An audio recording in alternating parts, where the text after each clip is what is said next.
Okay, Shalini, so in a minute we're going to ask you to present your commentary that you've already prepared on the extract. That needs to last between 7 and 8 minutes. Mm-hmm. Then we'll move into more general discussion around King Lear. Then we'll ask you to talk to us for a couple of minutes about Composed upon Westminster Bridge, saying what it shows about Romanticism.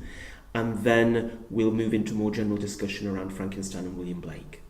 Okay, so if you could just start, please, by reading Lear's first line on line 4, and thereafter go straight into your commentary. All right. No, they cannot touch me for crying. I am the king himself. Well, this scene is situated after the climax, which is Gloucester's deoculation scene, and is of highly important as we have 3 main characters of the play, Lear, Gloucester and Edgar. To a certain extent, they all are prey to the evil characters of the Shakespeare's play, which are Goneril, Regan, Edmund and Albany and Cornwall. So firstly, I'll talk about the omnipresence of madness in this passage. Then secondly, the loss of the title of King and Earl.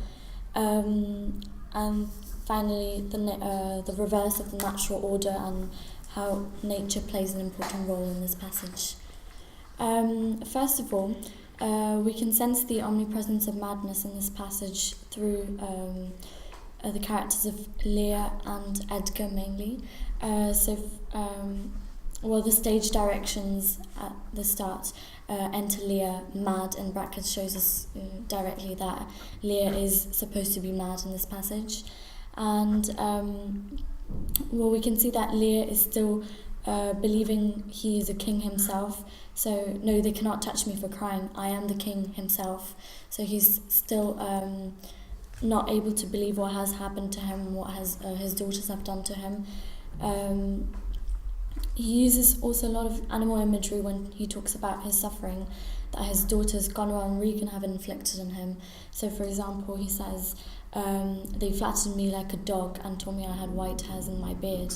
So we can see the intensity of the sisters' torture and behaviour towards Lear, which was his own father himself. So kind of this Lear being mad because of what his daughters have done to him. Because if we reflect back to the first scene of the play, where he gets flattered by his daughters and rejects Cordelia, who was saying the truth, he was more sort of a happy king and living in his own pride himself. However, his hamartia has led him to his downfall. Also, Lear is unable to accept that Gloucester is in the same situation as himself. So when he says, for example, I every inch a king, so which shows us that he's still in his mode of a king, and he's still believing himself in his own pride. And for example, when the rhetoric questions die for adultery, so he's not able to believe that Gloucester is even condemned to die, or Gloucester is in the same suffering situation as him. And secondly, we can see the loss of title of king through Lear, as Lear loses the lines. The lines go from verse and prose, and when Gloucester kind of starts flattering Lear, when he says, is it not the king? The trick of that voice I do well remember. So Lear believes that it's his daughter Goneril flattering him, so it reflects back to the earlier scene. And hence we see that this hamartia has led to his downfall, and he is into this trauma kind of losing everything. There are also some biblical references which we might not have seen earlier on in the play. So for example, when he says good divinity, he refers to the gods, like what has happened, where is the good and the evil gone. And yes, so we can refer back to Lear's downfall and hamartia at the beginning of the play. I forgot to add one thing for the omnipresence of madness in this passage, which was the interruption of Edgar for example, when he says, "Oh, thou side-piercing sight," again, the reference to sight, which was earlier on seen in the play, which shows us that now King Lear has realised that Cordelia was right and Goneril and Regan were just flattering him for power and to gain territory, the kingdom. Also, his interruptions are kind of unnecessary when he says "sweet marjoram," so the audience is kind of unaware of what's going on in this passage. Moving on to the third point, we see that nature is used as a pathetic fallacy, where we have a personification of rain, wind and thunder. For example, when Lear says, "When rain came to wet me once, and the wind came to make me chatter, and the thunder would not peace at my bidding." So the combination of the three elements of nature kind of reflects Lear's condition of suffering and terrible conditions. So the thunder reflects his anger and the rain wetting him is kind of like beating against him and provoking him to confess whatever he has in his mind. And it also reflects the tension of the play and the madness going on. Also, we see that we can kind of depict the inverse of natural order, where we see how the old have lost everything, whilst the young characters are busy conquering power. So, for example, with the deoculation scene, which we had before, we saw how Regan and Cornwall acted as if they had all the power in the play, and they could do anything, whatever they wanted, and took over the old Gloucester. We can also see this emerging theme of evil and good characters as well, with Lear, Edgar and Gloucester can be seen as innocent characters in this play at this point, and the others to be blamed for their suffering. So in conclusion, this scene is of highly importance as it foreshadows the victory of good and evil, but also the death of certain characters at the end of the play. Okay, thank you, Shalini. You ended there identifying Lear, Gloucester and Edgar as innocent characters. Where in this play does innocence lie and where does guilt lie, and how are they explored through the play as concepts? Well, if we take Lear's character, we can say that he was guilty of rejecting Cordelia and not accepting her as his daughter, because she was only saying the truth whilst Goneril and Regan were flattering him. So at the beginning, he was covered in his own pride and his own superiority with the title of king and everything. So he was kind of guilty of not recognizing the truth. But now, if we take the scene, we can say that he might be innocent because he was not able to recognize, and he has now realized and he's come out of his box, as we say. So we can kind of depict the difference between innocence and guilt. And do you feel that the guilty are punished in this play and the innocent rewarded or exonerated? Well, at the end of the novel, Goneril and Regan die, so they were the most guilty characters in this play, where they were conducting all the misbehaviours against Cordelia and Lear, and only acting according to their advantage. However, we can question this win of good over evil, because Cordelia dies at the end of the play as well.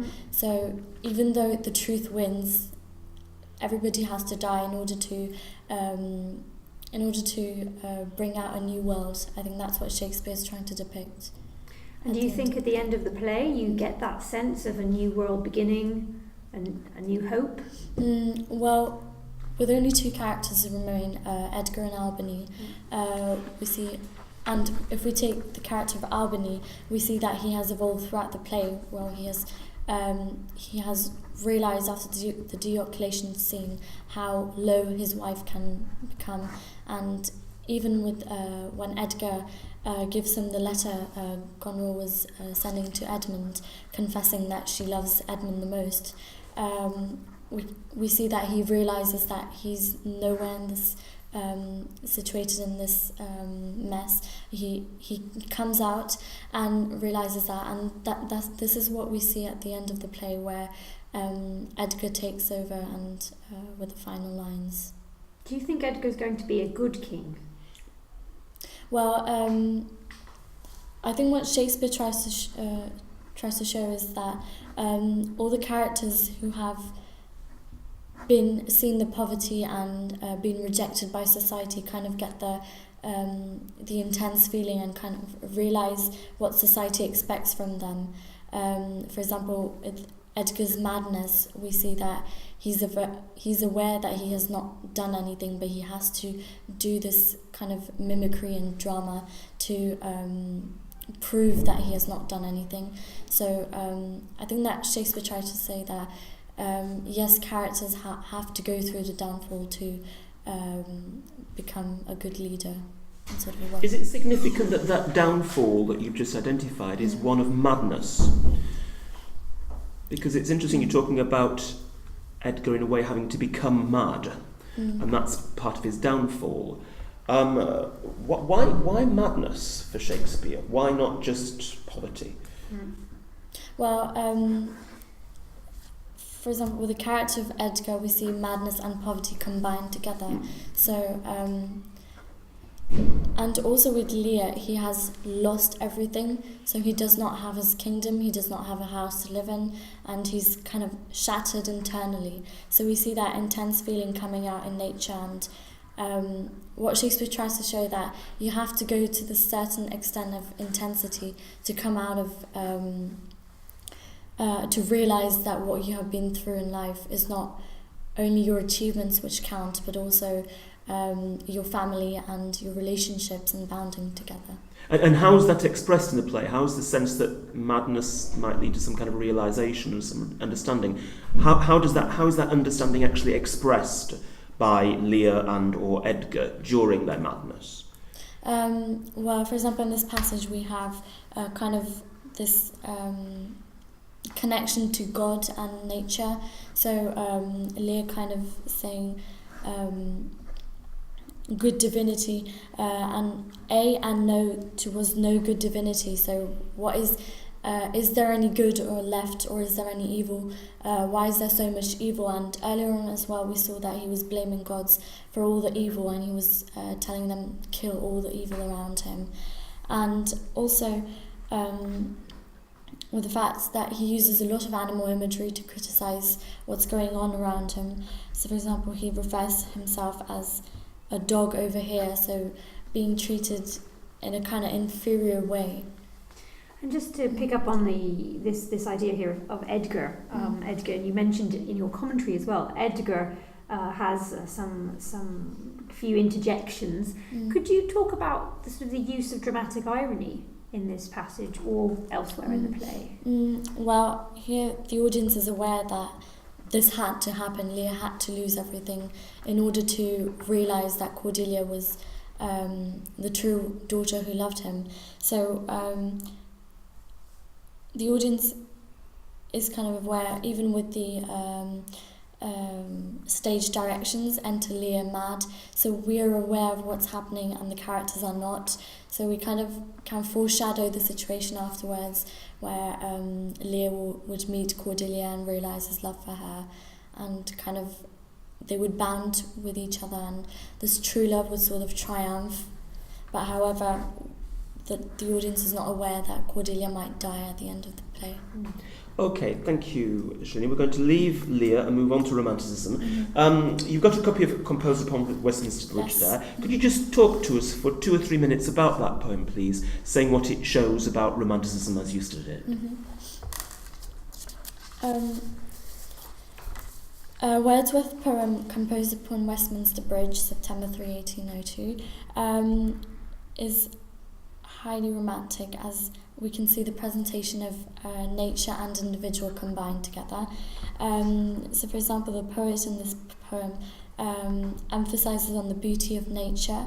Earth has not anything to show more fair, so this kind of negativity used has not anything to show more fair. It shows us the intensity of the beauty which Earth depicts us, and also kind of this open unto the fields and to the sky. So this element of nature plays an important role for the Romantics, as they can liberate themselves into this world of openness and gain more knowledge by going into the sort of liberating their feelings into nature.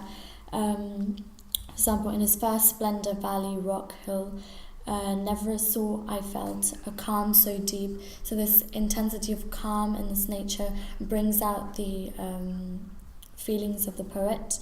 However, this also exclamation of "Dear God" also shows us that the connection between the Romantics and God, which is highly important due to the fact that they have sort of a divine connection within them, and sort of they seek for peace.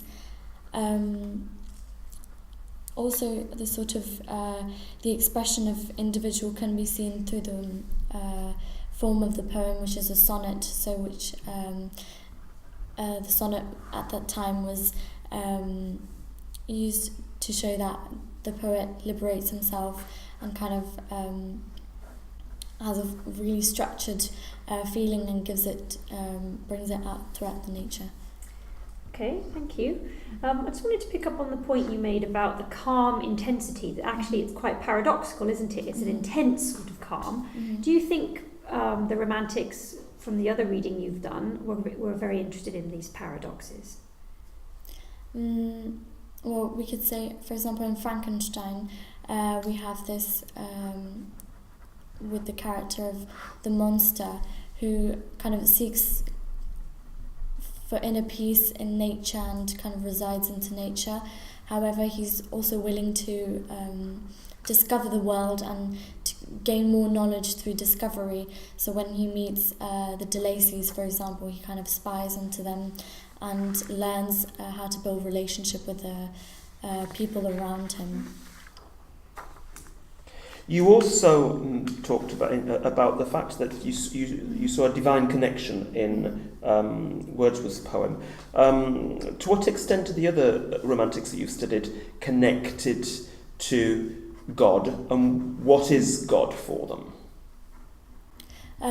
Well, this idea could be seen in the poem The Divine Image of Blake, where we see the repetition of peace, pity and mercy, pity and peace, and this idea that every humankind is related together and there's no difference between race, no racial difference, and every human being is sort of rendered and cherished by God. So we have this kind of divine connection with God, and this, even the title gives us the divine image kind of relates to the peace amongst the people, or the pity that we feel for the poor or other people in the world, and then mercy for some characters as well. And for Shelley? Where's God for Shelley? For Shelley, we can see that through the relationship between Frankenstein and the monster, we can see that this idea of maybe God and Adam. So for example, Victor can be seen as God because he created the monster and he gave kind of birth to him, where he can sort of take up the female position here, and because he gave birth to the monster. And the monster could be seen as Adam, as he demands for freedom from God, and he demands for this knowledge and to gain some kind of place in this world. And you also mentioned that the sonnet form of the poem was a way of the poet liberating himself. Do you see that as an important part of Romanticism in the other two works? the use of form to liberate? Or for example, if we see The Poison Tree by Blake, well, the rhyme and structure are really simple. For example, when he says, I was angry at my friend, I had a wrath.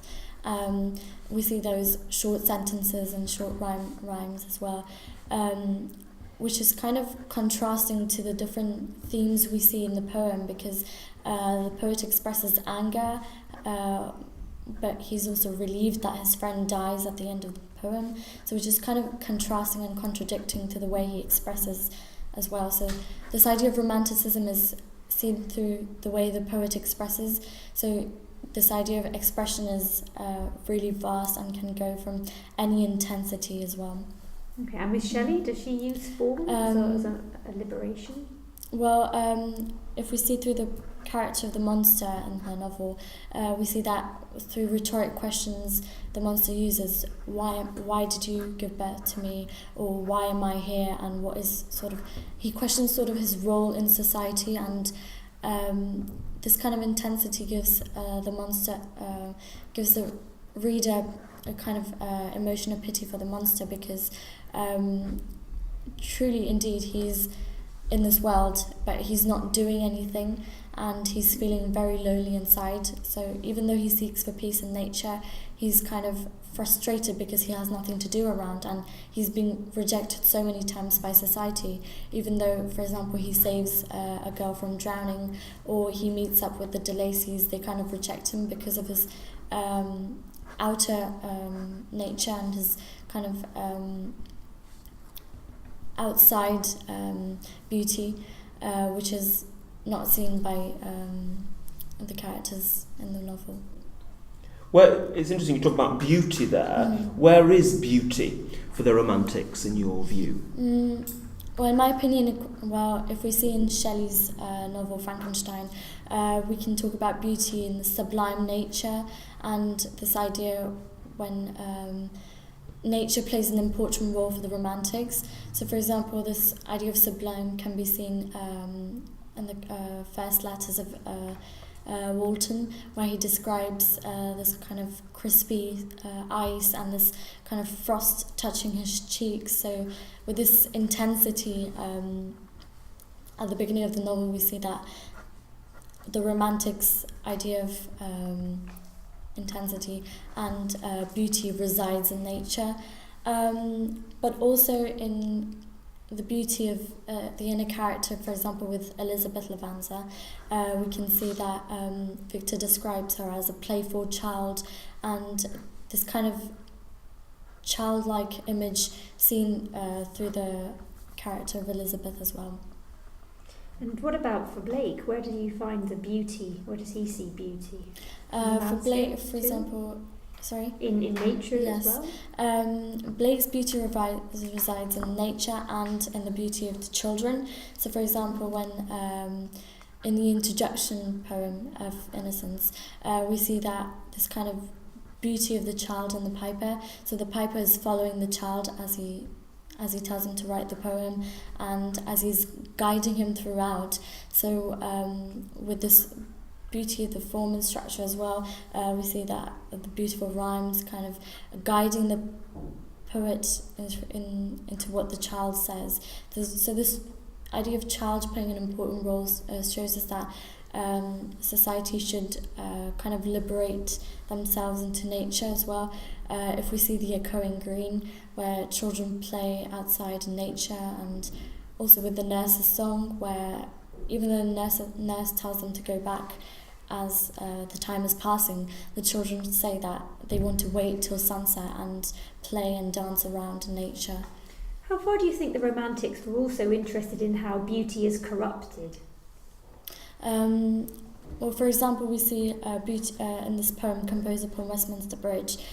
Beauty could be corrupted by the human achievements. So, for example, the industrialization rising at this time, and for example, when he says all bright and glittering in the smokeless air, with the idea of pollution coming up, and this idea that people should not only focus on the emerging beauty that the human achievements created by us, but also this idea that they should reside into nature and kind of liberate themselves. You were mentioning this idea in the Wordsworth poem about how beauty is corrupted by the beauty of nature corrupted by industry. Do you see this in either Blake or Shelley's work? Well, Blake's poem London could also be seen as corruption of society, where Blake says that laws play an important role instead of the person's own decision to what they want to do. For example, the mind-forged manacles, and this idea sort of reflects to Rousseau's quote, well, man is born free yet everywhere in chains. So this kind of human achievement kind of puts the man in chains and restricts them from liberating themselves and expressing their feelings. Mm-hmm. And in Shelley's novel, we see this less, and there is more emphasis on the beauty of nature and how nature brings out the monster's feelings and Victor's feelings. That, for example, when Victor's feeling lonely and not willing to create a second female creature for the monster he's already created, and this kind of reflects that they want to express more of themselves. So do you see nature for the Romantics as an external expression, I suppose, of their inner feelings? Yes, kind of reflect themselves of what they're doing and going through and contemplate sort of in nature. Is there a particular moment in the Frankenstein where you think this really comes out? When probably Victor Frankenstein, after destroying the second monster, he goes into the valleys and takes his boat into the waters, and he kind of expresses that why did he do this at first place? Why did he accept his proposal? And he knew that creating the monster would lead to a second world, kind of an emerging of a new race. And so he kind of deplores his creation and even his achievements. So this kind of contradicts with what Blake kind of says, maybe that human achievements is a possibility of kind of the glorification of the world, and etc. Okay. To what extent do you think that Victor's creation of the monster is a romantic creation? This idea sort of Victor was feeling lonely, probably. That's why he created the monster, and also this idea that he wanted to use all the knowledge he had and bring out this creation and prove the world that knowledge is beyond everything as well, and all the scientific experiments he does at the beginning of the play to create this monster. And we see that he has put in a lot of efforts because he spent sleepless nights and he becomes sick at the end by creating this monster.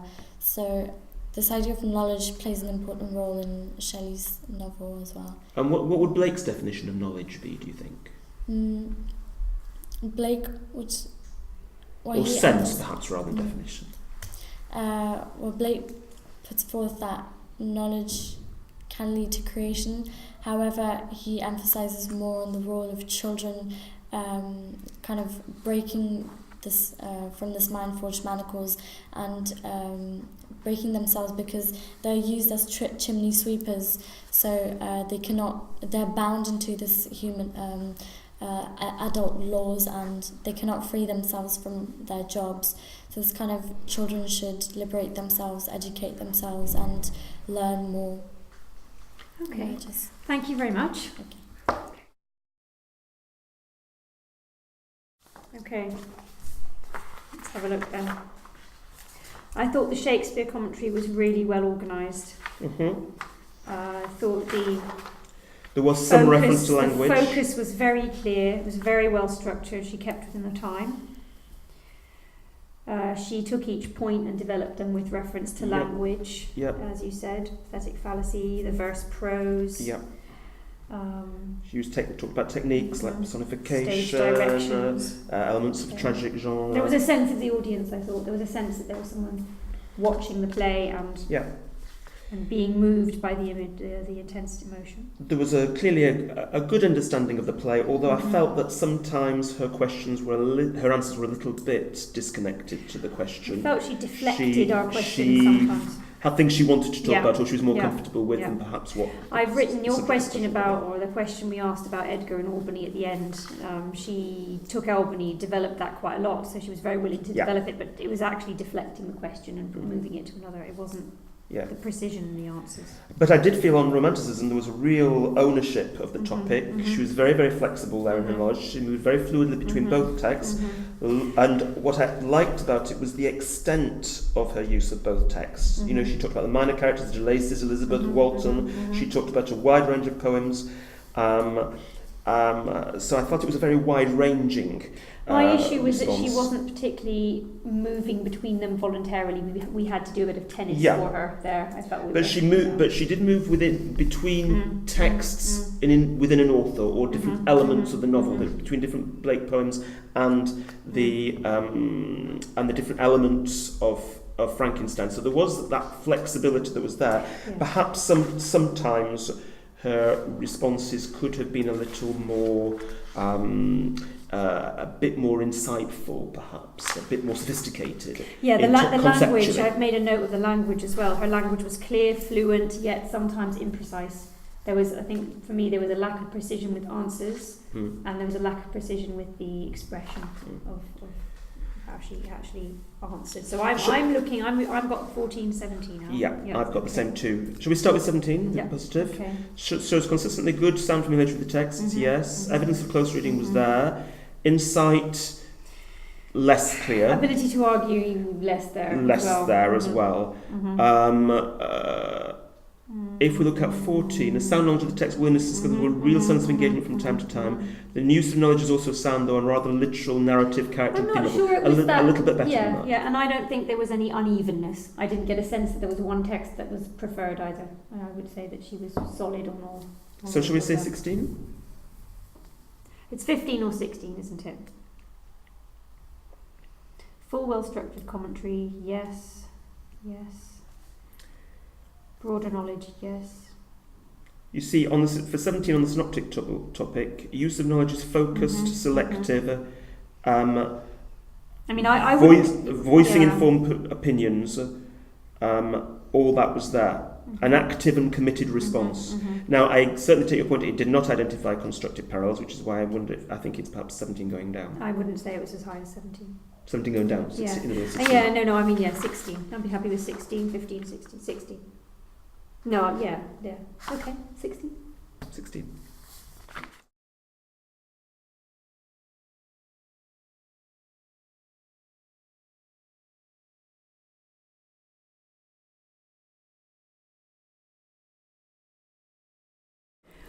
Hello, Louis. This is Michael. I'm Shanna. We have passage Regan. I am made of that self-metal as my sister. You will be doing a commentary on this passage for 7 to 8 minutes. We'll then have a discussion on Lear. We'll then move on to the synoptic topic, and you will introduce that with the poem Ozymandias, which you should have a copy of that on your desk. And we'll then discuss the romantics with your set texts, Frankenstein and William Blake, Songs of Experience. Okay. Right. Could you just read up to the second line, full stop, prize me at her worth? Prize me at her worth, okay. And then just go straight into your commentary, please. I am made of that self-metal as my sister, and prize me at her worth. Okay. So, this extract is from the first act of the play, in which Lear decides to give up his throne and divide his kingdom amongst his 3 daughters, Goneril, Cordelia and Regan. But in order to divide his kingdom, he decides to hold this kind of mini love contest in which his daughters must express their love towards him in front of the whole court as much as possible, and whoever expresses their love the most will get the biggest share of the inheritance. So what we have here in this extract, we have Regan's kind of mini speech about her love and Cordelia's contribution. So this is a part of the love contest. So the first main theme we can really see in this extract is that of materialism and greed. Now, for starters, this is a contest for the best or the biggest part of the inheritance, so already materialism is very important in this scene, and the three sisters compete against each other. We can also see it in their own speech.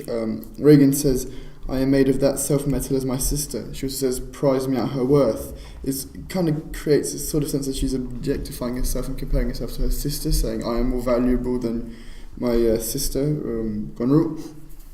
Kind of putting a price on herself. But Lear is also very materialistic. He says an ample third, no less in space, virility and pleasure. And then later on he says, "What can you say to draw a third more opulent than your sisters?" So it's kind of a contradiction between his previous statement of no less in space, virility and pleasure.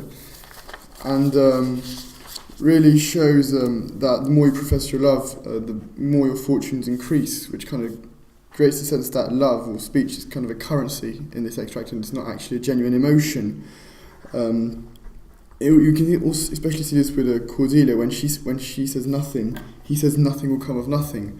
So it's kind of a barter transaction, a quid pro quo, something for something, and that if you don't give me any love, you will get no inheritance back. So this really reinforces the whole currency for love issue. And then he also says, "Mend your speech a little, let it may mar your fortunes." So speak a little bit, you might get something.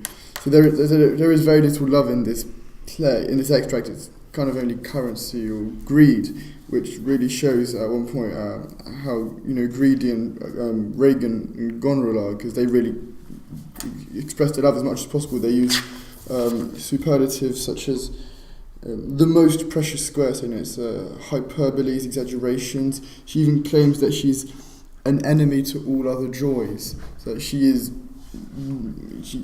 like more enjoyable than anything else. So you really see that she wants an ample third of her kingdom, whereas Cordelia does it expresses herself for different reasons, which we will see later. The second important theme in this extract is that sense of kind of duty and honesty. The reason Cordelia doesn't express her love like Regan and Goneril does is because, according to her, she loves her majesty according to her bond, no more no less. So it's a sense of duty towards her father. She's one of the more honest people in this play, actually, and she recognises what her father has done for her. Says, you have begot me, bred me, and loved me, and I return those duties back right as fit. But she says herself she cannot heave her heart into her mouth. She's not going to objectify herself and profess love in front of the whole court just for an ample third of her kingdom. So she's not motivated by greed, unlike the other two sisters. Cordelia also highlights how, in a way, dishonest her sisters are, because she says, "How can they? Why have my sisters husbands if they say they love you all?" And she says that when she will marry, she will take half her love for her father and half her love for her husband. So she actually is the most honest, unlike the other two sisters, which really compete as much as possible for greed, for inheritance. So through this extract in this play and through the materialism and sense of duty, we really see, which really reveals how corrupt Regan and Goneril and how vain and arrogant Lear is, as he constantly asking for his daughters to feed his ego by flattering and praising him as much as possible. This extract is also a turning point in the play, as Cordelia's refusal to participate in this contest. It sets forth a huge amount of events that create the plot of the play, such as Kent's banishment, Cordelia's banishment, Cordelia and Goneril's betrayal of their father, which and so on and so on. That's all I have. How much time do I have left? You have 2 minutes. 2 minutes. Oh God, I didn't really write anything. That's all I have. Sorry. Okay, well, now we'll go into some questions. I had a question on the comment you made about there being very little love. I mean, you mentioned very little love in the extract. Yeah. Can you extend that idea to the play? Do you believe that there's very little love in the whole play? Certainly, there is. For starters, when I meant Regan and Goneril, for them, I mentioned there's very little love in this moment. But also, when Cordelia said that they have husbands, they also don't love their husbands because they cheat on their husbands with Edmunds. So there isn't really a sense of true love, because they're always going from person to person. Cordelia probably loves her father the most because she's banished but comes back, so she's probably the closest thing there is to actual love in the play. Is there a moment in the play which you think particularly highlights the love of Cordelia towards her father? I think it's definitely her coming back to from France to see her father, Mm-hmm. and I think also is a moment where kind of Lear really shows his love for Cordelia. Mm-hmm. This is because he says, "I loved her most." Cordelia was the favourite daughter. Mm-hmm. But when he loses everything, when he's cast out by his daughters Regan and Goneril, he loses everything and suddenly realises the value of loyal supporters and his daughter Cordelia. And when Cordelia dies in the end, it breaks him. He says, "Why should a frog have life and Cordelia not?" And I think it breaks his heart to the point where he dies. Mm-hmm. It's interesting you're talking about Regan and Goneril, and every time you've spoken about them so far, you've lumped the two of them together. To what extent are they interchangeable, and to what extent are they individual identities in this play? I lump them together because for me they're very similar characters. They're the two daughters that they both they have similar qualities: greed and dishonesty, and Cordelia really stands out against them. So the contrast between Cordelia and the other two really helps lump them together, in my opinion. And they're both dishonest by cheating on their husbands, and they're both cruel in a way. They pluck out Gloucester's eyes, so they both kind of show similar characteristics, and they kind of complement each other in certain ways. You described Lear as being very vain and arrogant in this passage. Is there anything about his language in the passage that you would say particularly shows this aspect?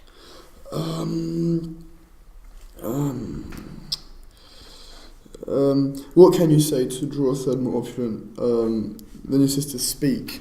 It's like, what can you say, what can you tell me that will make me give you more of an inheritance? I think that's one of the definite extracts. Mm-hmm. And would you describe him like that at the end of the play, as vain and arrogant? No. Well, for starters, by the middle of the play, he loses everything. So he kind of, he lives, he sleeps in the hovel in the middle of a storm. He loses everything. He has no title. He has very few supporters. So he has nothing. So I don't think he's vain at the end of the play because he loses everything. Mm-hmm. He realises. What do you think he realises at the end of the play? Well, I mentioned that he realises the importance of support and friendship, because here he casts out Kent later on in the play for standing against him. He says, "Come not between the dragon and his wrath." So he banishes Kent just on an anger burst. However, later on in the play, when Kent comes back as a homeless man, he helps him. He says, "Why did you put him in the stocks?" When they're in the storm, he insists that the poor man go into the hovel first and not himself. And he kind of realises poverty. The speech he kind of gives about poverty itself and how he didn't realise that before. So I think that's what he realises throughout the play. Kind of he becomes more in touch with the world. You talked about the fact that he realises Kent's devotion, and you talked about the time when Kent is still in disguise, and the kind of recognition that he gives for Caius's support. When Kent actually demasks himself and tells Lear who he is, isn't Lear's reaction to him rather disappointing? I can't remember the exact moment of the play where he reveals his identity. I'm sorry. Do you feel that Kent's loyalty is rewarded generally in this play? Not really, because when he stands up against Lear, when Oswald insults him, he ends up in the stocks. When he stands up for his daughter, he gets banished. So I don't think his loyalty overall gets rewarded. He kind of ends up suffering for it, mainly. But I think he does it for more than just for reward and money. I think he does it out of honour and respect for Lear overall. But if he's not rewarded for that, do you think that this play therefore is saying that duty and loyalty aren't particularly advisable characteristics to have in life?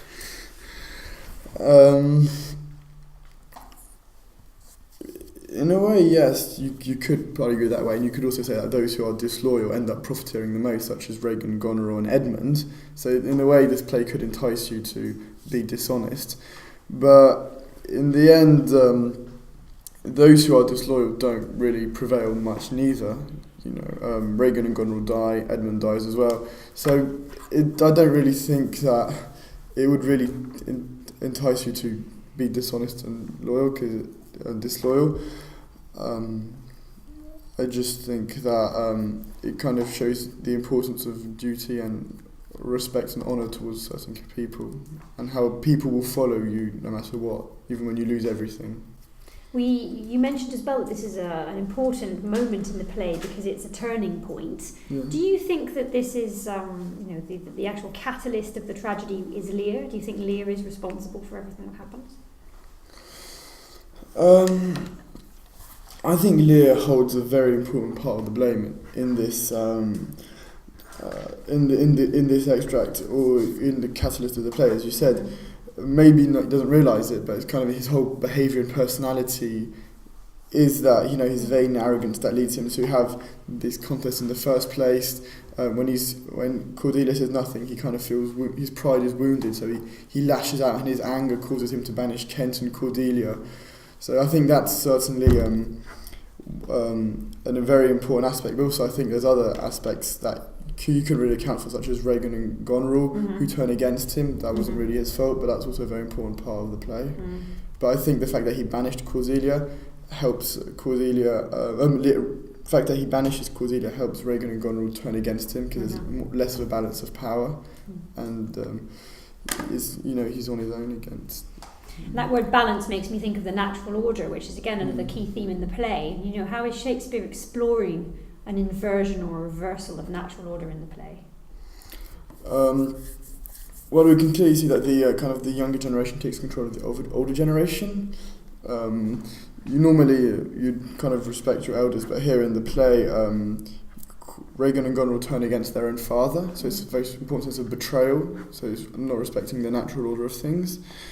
I think that's one of the big. So fathers and children, the inversion there of parent and child. Are there any other? For example, another one might be master and servant. Is that explored in the inversion of the natural order? Master and servant. Were you talking about Oswald or? Possibly, or how you see it? Maybe master and servant in the scene where they gouge out Gloucester's eyes when the servant fights back against Cornwall, and they both end up dying. So I think that's, in a certain sense, there's definitely an inversion where the kind of a sense of mutiny, where a rebellion, where the servant opposes the master directly, and even pays for it with his own life, and actually strikes down his master. We have time for one more. Do you? I was just interested that you talked about the sense in your commentary of materialism in this extract, and of things having a very strong sense of value. To what extent is that borne out elsewhere in the play? Sustained later on in the play? Another moment where kind of material possession is relevant in the play is kind of with Gloucester and Edgar. When he stages his suicide, he just before Gloucester thinks he's about to jump off the cliff, he gives Edgar all the money he has left. And in that way, I think that, talking about balance, I think that restores a certain sense of balance in the play that was upset before. Because by giving him his money, not only is he paying his dues, kind of paying the services for Edgar because he's blind, so helping him, but it's also in a way giving his inheritance, which was kind of wrongfully stolen by Edmund. So I think that's another sense where material possession is important in the play. Okay, thank you. We need to move on. You should have a copy of Ozymandias in front of you there. Yes. Could you just introduce this poem for 2 to 3 minutes and explain how it sheds light on Romanticism, as you've studied it? So, Ozymandias is a poem by Percy Shelley in which the narrator is told a story from a traveller about this vast statue he met in the desert that has kind of been worn out and destroyed over time, and that the statue used to be of this great king called Ozymandias, which may have held certain importance and significance back then, but now is just a ruin and maybe a faded image of what he was before. As to the features of Romanticism, One of the features of romanticism we can find here is kind of a boxed narrative, kind of a story within a story, because it's the narrator telling the story of a traveller who tells the story. So when we can see this in other romantic works, such as Frankenstein with the letters and Frankenstein and the monster kind of going inwards, we can also kind of see this in the Chimney Sweep, where the narrator tells the story of the boy, Tom Dacre, who tells a story about an angel. So that's one of the main features of romanticism we can find. Another one we can find is maybe the importance of location in nature. Kind of here it's an isolated location, the desert. There's even, he says, stand in the desert, and there's like an ellipsis, so it kind of highlights how detached it is from the rest of the world. Also there's kind of this opposition between man and nature, kind of the statue being representation of man and nature being the desert. And there's a juxtaposition between the half-sunk shattered visage, so it's kind of being the statue is kind of sinking into the sand, so we see that nature's winning it over man, so nature's more powerful than man. And also it kind of highlights the arrogance of man, kind of the words on the pedestal, my name is Ozymandias, King of Kings, look on my works, ye mighty in despair. This is grand language with lots of hyperboles. However, now it stands for nothing. It kind of maybe is a bit haunting. It's like kind of an echo of the person he used to be. And also the theme of an isolated protagonist or a marginalised character, because for starters, the traveller comes from an antique land, so he's a traveller, so he doesn't really integrate into society. He's kind of moving around a lot. And here, Ozymandias, or the statue of Ozymandias, is now left alone in the desert, so he's kind of completely cut off and forgotten. So that's probably another feature of romanticism we could find. Yeah, okay. How you talk there about the idea of an isolated protagonist. Why do you suggest that the idea of an isolated protagonist is a typical romantic figure, and to what extent are protagonists isolated in Frankenstein and Blake's poetry? Well, the reason an isolated figure is very important in romanticism is because in romanticism there's kind of this feeling, kind of an anti-society feeling, against all these institutions. Throughout romantics we can see there's a very negative image of institution in society, such as in the poem London, which shows a very negative image of the city of London, kind of highlighting all the sins, the harlots, the blood on the palace walls, kind of the monarchy killing people, the church. We can also see it in Jerusalem. It talks about the dark satanic mills. So a reason why an isolated protagonist would be more relevant was because he'd be more detached from all of this. He wouldn't be exposed to all of this kind of sin and corruption we can find in a society. It's also like, if we see it in Frankenstein, Victor Frankenstein is quite isolated. When he works on creating the monster, he spends 2 years cut off from anybody, he doesn't talk to his family for 2 years, and then when he wants to make the female monster, he goes to a castle in Scotland, so he completely cuts himself off. So that's why isolation is very present in romanticism. Mm-hmm. And in this sense here as well, if I want to come back here, I guess, to the boxed narrative, which is your initial point. Yes.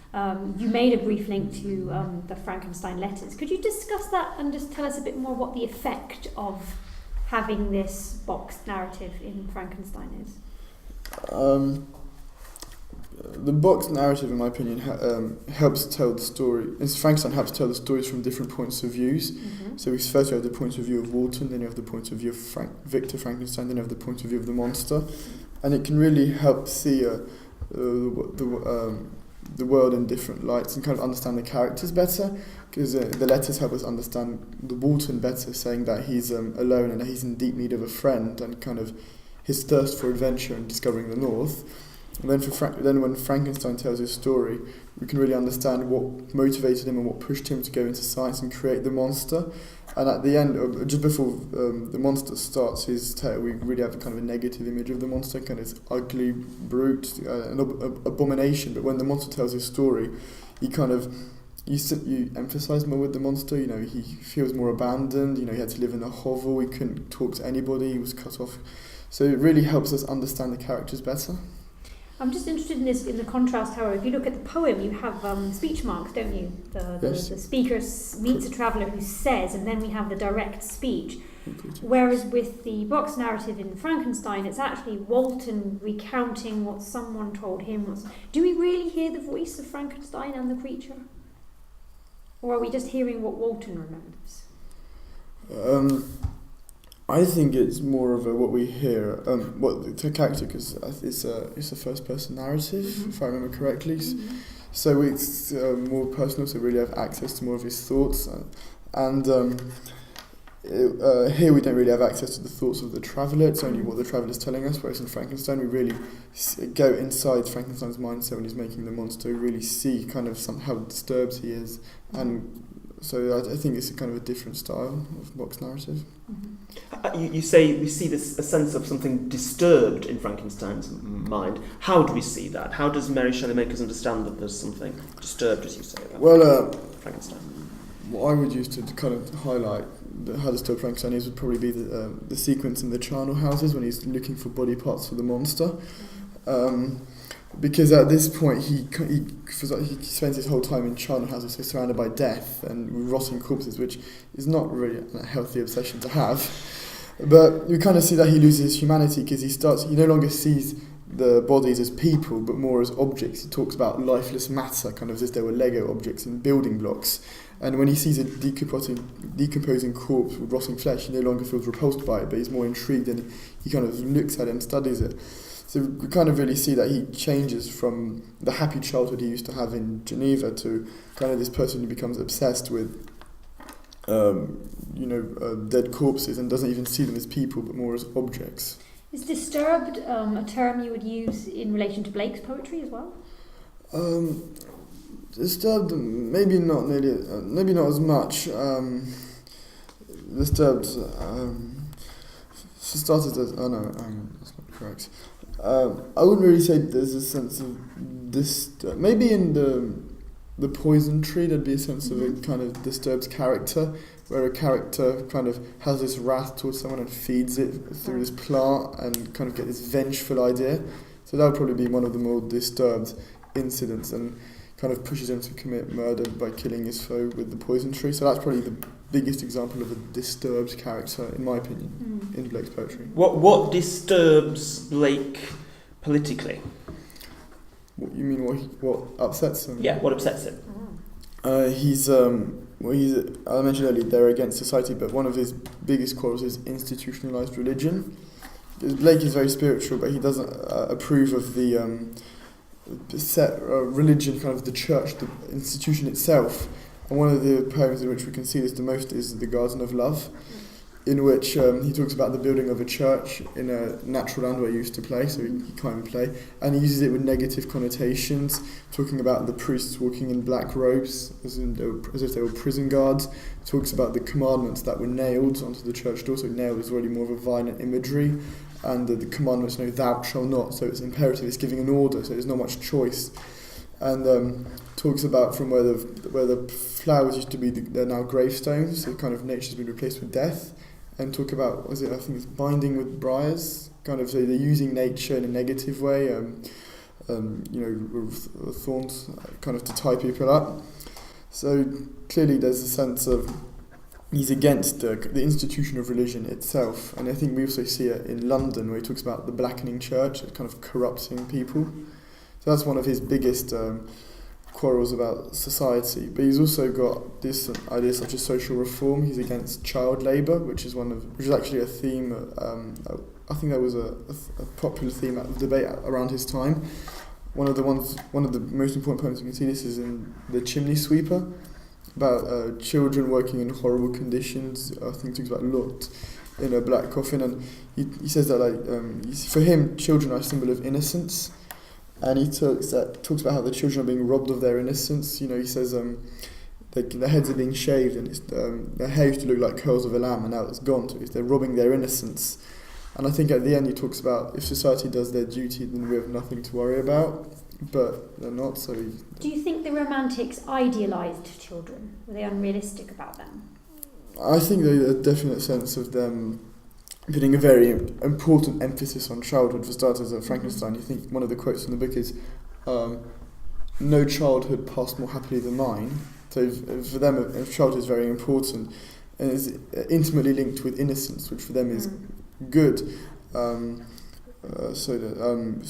children are a very important theme in lots of his poems. I mentioned there's the Chimney Sweeper, but there's also Nurse's Song, where it's kind of a nurse kind of supervising these children playing in the garden or in nature, and also the children being happy is good for the nurse, because I think she says, "My heart is at rest within my breast."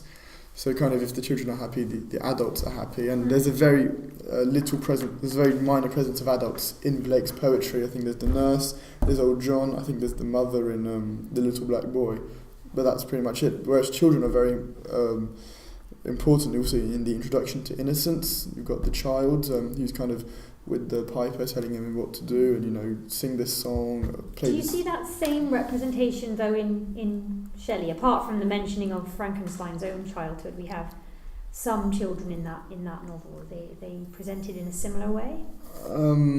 There's the William Frankenstein. And there is he's presented in different ways the rest of society, because when he meets the monster, he's not automatically repulsed by him as much. He plays with the monster for a bit, whereas when Frankenstein interacts with other members of society, they're immediately repulsed and they start attacking him or running away. So kind of maybe see children as less judgmental than adults. Where does judgment lie in Frankenstein? What is judgment in Frankenstein? Who is judged? There is a lot of judgment in the play, kind of on a justice level. There's lots of lots of hearings in court. So there's a Justin's trial, there's a Frankenstein's trial, and generally it's portrayed in a more of a negative way, kind of failing, because they always tend to prosecute the wrong person. They prosecute Frankenstein when he's innocent. They coerce Justine to confess, so that she'd go to heaven, even though she's innocent. So that's also a jab at institutionalized religion. So there is the justice system, but it's kind of portrayed in a more negative and failing ways. It's unable to correctly punish the correct culprit for the murders. And talking about judgment, think about the reader's judgment. How do you judge ultimately the monster and Victor in terms of their rivalry and their conflict? Where do your sympathies lie and why? You mean as which is the villain? Yeah. Who do you judge more favourably than the other? I wouldn't really judge one more favourably than the other, or say that one is the villain and one is the good guy. I think it's a lot more complex than that. It's kind of more similar to real life, where there's no good people. It's kind of different opinions and different points of view. And I think both in their idea think they're doing the correct thing, but it kind of turns against them. Definitely, they both have equal parts of blame. The monster commits murder. Frankenstein kind of destroys the monster's hope by destroying the female monster he's creating, and he creates the monster, so he's responsible in a certain way. After that, I think it's more of a subjective thing of who would you side with. So I think it's kind of it's a lot more nuanced and complex than just labelling one of them the villain, because a case can be made for both of them. And finally, from the text that you've read, do you think the Romantics were interested in portraying real life things as realistic? I don't think so. And a very important theme that we find in Romantics is that of the sublime, kind of transcending reality and going above. We can see this in several poems, such as in lots of works. One of the features of Romanticism is beautiful location. We see that in Frankenstein with when he goes to the Alps. He sees the beautiful locations of the Alps. And also in William Blake, the reality kind of gets distorted. There's the chimney sweep, and it has visions of an angel coming down to see him. So there's definitely not. This is more than reality. It's going above reality. Okay. Thank you very much. That's. Thank you. The commentary was short, although I did like the way that he really sustained and developed his treatment of the materialistic linguistic theme to it. and he had very effective contextualisation of the scene. Mm-hmm. He covered a wide range of techniques, both literary and dramatic, and he clearly identified two key elements of it: materialism, duty, and honesty. But it was too short. And in a way that was borne out by what then happened in the discussion on Lear, when his responses, I felt, tended to be fine, but rather short, rather curtailed. Yeah, I mean, I've just mainly noted that simplistic. he was... A lot of stuff was on the level of narrative. We got a lot of narrative, but there was obviously very clear detail. For example, the details about Edgar, Gloucester, giving him the money. I found that his level of knowledge was extremely detailed, but mainly on narrative. Although he was kind of talking there about, that was a better one, I felt, in the sense that he was talking about the fact that it's a kind of redemption of Gloucester and a re-establishment of a certain order in answer to your question. I just found that he had, I mean, for example, the question you asked about Regan and Goneril, I found he had very clear views about the play. Like, he clearly had formed opinions about aspects of the play, but his opinions tend to be a little bit rigid sometimes. Like, he was starting to be able to see other responses, but there was some lack of flexibility at times. Thereafter, on Romanticism, I felt he was very good. Again, the commentary on Ozymandias was very complete and interesting. He made links to the other texts without any prompting, and his knowledge of textual detail was very impressive. I thought his knowledge of Blake was better than Frankenstein overall. He had lots of detail on Blake, quotations, aspects of structure. He was able to talk at length about, especially, say, the Garden of Love, with very precise details, actually, and quotations. We covered a range of themes.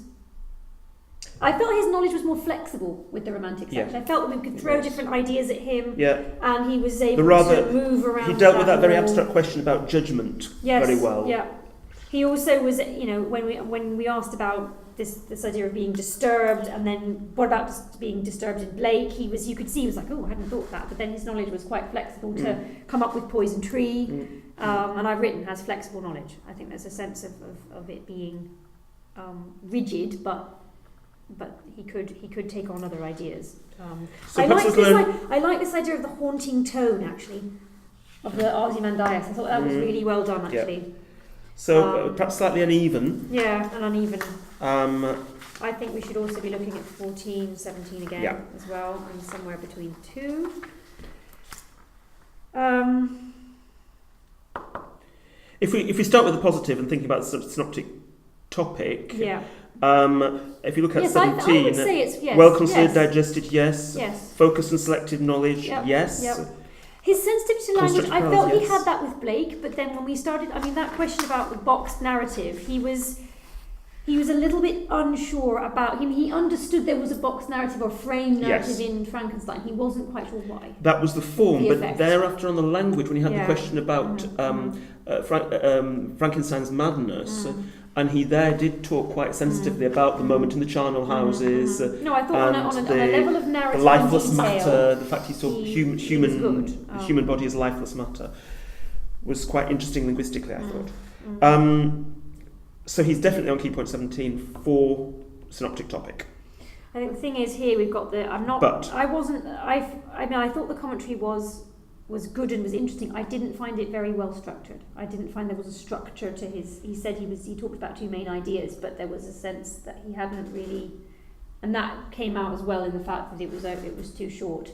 He hadn't quite developed a sort of thesis to be discussing with that commentary. By moving out into the play as a whole. Yeah, I mean, but also even by looking at language, which we then had to then put, and also staging.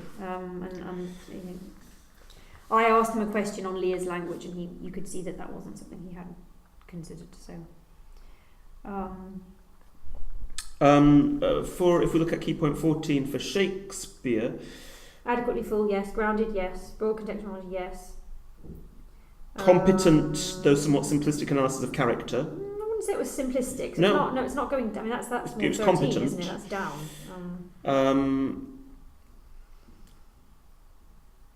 Stylistic features may be noted. Well, they were. Yeah, the hyperbole and all of that. I wonder whether it's more the demonstration. There should be an ability to argue at times, the tendency to describe rather than analyse. I think for me there was some hesitation, but it was flexible enough to permit discussion. For me, I think. You see, on key point 14 on the general, there may be some unevenness with some text clearly preferred. Yeah, you see, I'm on 15. Key point 14 going up. 15. If we look at it as a best. 15. Yeah. Okay.